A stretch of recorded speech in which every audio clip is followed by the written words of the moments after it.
We next have Ms. Savitri Rodrigo in discussion with Mr. A. Sukumaran on the theme Seamless Solutions. Mr. Sukumaran is the chairman of the Joint Apparel Association Forum, JAF. Over to you, Savitri. The apparel industry is Sri Lanka's largest industrial export sector, accounting for 47% of Sri Lanka's export revenue. The industry employs 350,000 people directly and touches the lives of close to 1 million people. The Joint Apparel Association Forum, or JAF as it is called, is the apex body of the industry, covering supply chain partners, the export-oriented apparel manufacturers, buying officers, and representatives of international brands in Sri Lanka. The chairman of JAF is Mr. A. Sukumaran. He's also the managing director of the Star Garments Group, which is part of the Coma Group. Star Garments is a multinational company headquartered in the USA with a presence in both Sri Lanka and in Hong Kong. Suku, as we all know him, has been MD for 25 years of his 40-year career and oversees 8,000 people across 15 facilities. Under his leadership, the group became a sustainability leader for the country's apparel industry.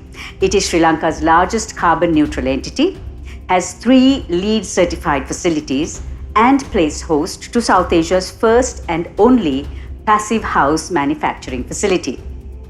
A qualified double accountant, being a fellow of the Institute of Chartered Accountants of Sri Lanka and Chartered Institute of Management Accountants, he was re-elected chairman of JAF and is the former chairman of the Sri Lanka Apparel Exporters Association. Welcome, Suku. Sri Lanka's apparel industry has grown in leaps and bounds from its very modest beginnings in the 1950s to what it is today. From a global standpoint, where is Sri Lanka actually positioned? Okay, let me start off with a little statistics. In 2019, that's a pre-COVID area, 2019, our exports of textiles and apparel was $5.6 billion. We take that as a benchmark because the COVID period, the numbers are not fairly accurate. When we have $5.6 billion exports, which works out to approximately 2% of the global trade. And if you, whether it's to do Europe or it's to US, it's the same. And US is the single largest country of our exports, which accounts for 45%. Europe and UK put together comes to about 42%. Rest is the rest of the country. Now, during this period, during the past decade, if you say from 2011 onwards, our market share had been 1.8%. And presently it's around 2%. So over the past many years, we have been maintaining our market shares and consolidating our position. This has happened despite the fact, if you look at what is happening around the world, the manufacturing base had been moving towards low-cost countries in the Asian region. From say from the Western countries to Hong Kong to Korea to it is now moving to, it is a gradual transition. However, Sri Lanka is not a cheap manufacturing destination. Despite being not a cheap manufacturing destination, we were able to maintain our market share, which is because we were able to position ourselves, differentiate ourselves from the others, which is on two aspects. One is mainly about the value proposition we bring. We moved away from a pure manufacturing to a total solution provider, and we positioned our country as the best ethical manufacturing destination. So, Suku, being a $5.6 billion value industry contributing to over 7% of Sri Lanka's GDP, tell me a little bit about the industry that you represent and how it actually evolved over the years. Okay, let me first tell about Joint Apparel Association Forum, the JAF, whom I am representing today, which is the apex body of association involved in the total supply chain of the apparel manufacturing in Sri Lanka, which consists of 5 associations, which has the supply chain partners like Fabric and Accessory Manufacturers Association. We have Sri Lanka Apparel Exporters Association, which is the main clothing manufacturing arm. We have Sourcing Association, which is the buyers, represented by the buyers. We have Free Trade Zone Manufacturers Association, which represent all the free trade zones in the country, and also Chamber of Garment Exporters, who is represent the SMB sector of the industry. So this JAF represents the total supply chain. And we as a body work with the government on all policy matters to facilitate the policies of the governments are in line with what is needed for the private sector. Looking at the evolution, how it has taken place, we have a big history. We are here for the past 4 to 5 decades. And initially, the industry started as a basic manufacturing, which is just quality and cost. Then it moved into sourcing management, where speed, flexibility, agility came into play. Then from sourcing manufacturing, it went to the next stage, which is the supply chain management, where everyone started looking at the whole supply chain rather than the sewing of the garment alone. Then we came to the present era of ethical manufacturing, where what is expected from every one of us is being transparent in our business and be socially responsible.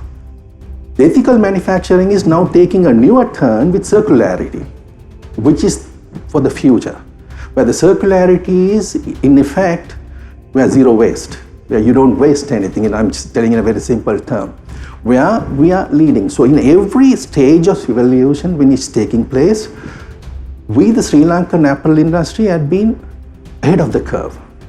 We had been foreseeing, this is because our core is not cheap manufacturing destination. So we have to be ahead of everybody else to retain our market share. So we had been one step ahead of others in every evaluation, which helped us to sustain our business. Yes, we are ready. And yes, apparel is a very globally competitive industry. What are we looking at as Sri Lanka's strengths, and what is our competitive edge? Because everything that we are doing right now may be being done by others as well. Yeah.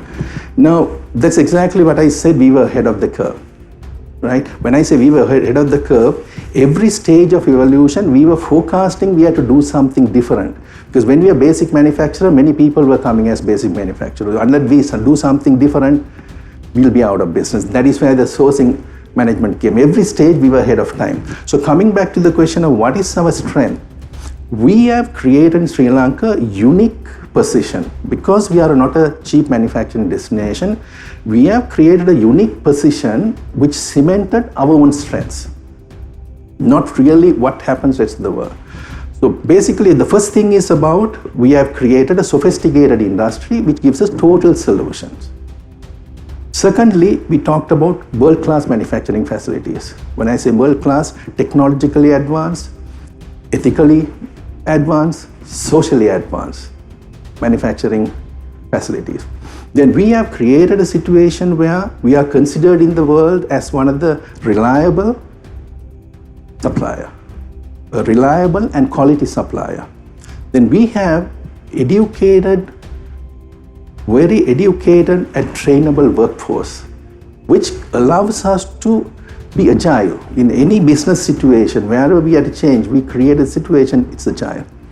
Then comes about the social and ethical responsibility.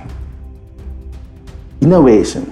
Because we are agile, we have a good educated workforce, we were bringing a lot of innovation into our processes and product to differentiate ourselves. Then becomes the ethical positioning. So all these put together is allowed us, we think, as our strength. Then coming to the competitive advantage, the location where we are in, it's a strategic location we are in, where it's in a growing region, as well as the preferential trade arrangement we have with Europe and UK with GSP Plus can be considered as a competitive advantage. You know, you talked about social and environmental accountability. Stakeholders the world over are now demanding that much more than an end product that they buy off the shelf. So what is the actual tangibility of Sri Lanka's social and environmental accountability? You know, lots of, or there could be instances where things are just a tick box. It is not a tick box. What exactly is the tangibility of that accountability? Okay. If I have to explain a little bit further into that, right? It is all about how our culture is, how the Sri Lankan culture is. Sri Lanka is traditionally, if you look at as a country, we were never a child labor because we have a very good education system. We all, as parents, want our children to go to school, right? So we don't have child labor. We don't have forced labor. We do not have unethical practices, which has an inherent into us. So that has carried through to the industry from the beginning. When I say 3-4 decades ago from the time we started, so our manufacturers or industrialists always look at ethical standards, sustainability standards beyond what is accepted norm. That is one, right, which has a fact. Then also as a country, we have positioned our country as a manufacturing of best ethical sourcing destination for manufacturing. Now, for example, as an industry, we came out with a program called Garments Without Guilt. That Garment Without Guilt itself is a proof that is a self-imposed regulation on us. Before even the customers came to us about auditing us, we brought it. So that proves we are a step ahead. On top of that, from the time, most of our manufacturers are BOI registered companies. From the day one when the BOI registered companies were there, we had a regulation to say every company should have a employee councils, where the management and employees sit in the same table and discuss issues of mutual interest and solve. So that has been there. On top of that, subsequently when the customers started coming in, there are numerous audits take place. In our companies, for a year, we will have multiple audits taking place to make sure the labor standards are being adhered to, human rights are being adhered to. All that takes place, so rigorously takes place. On top of that, even companies will have their own standards with outside parties like RAP. We have over 100 factories which are certified with RAP. So we are a leader in that area. That is on the ethical side. Then if you go on to the social environmental side, there again, it is self-imposed. Now, if you look at it, we had our very first carbon neutral lead factory in 2012 in Sri Lanka, long before anyone else was started even talking about them. Since then, it's a journey which is on the upward trend. We have multiple factories which are LEED certified now. LEED certified means which is the body which certified green buildings. Make sure the buildings are environmentally friendly. We also boast of the one and only Passive Out certified factory building in South Asia and two of its kind in the world, which brings in a lot of energy saving initiatives. So all those put together, these were all came inherently, not about ticking a box. It's about we knew. I talked in the earlier about the stages we evolved. The stages we evolved, we were looking at it and saying, when we do not have the competitive edge which the rest of the rest of the world has, we have to do something to be ahead of the curve. So in every of this area, we were ahead of the curve, right? Even now, if you look at it, I talked about circularity. There is a factories which are coming out in Sri Lanka who is producing yarn out of plastics, which can be used in apparel, right? These are all where the inherent in Sri Lankan culture, people want to be ahead of the curve. So we are there when the customers coming and knocking on us, we are saying we are ready. We are not going to start in the race only at that time, we are finishing the race when they are knocking on our table.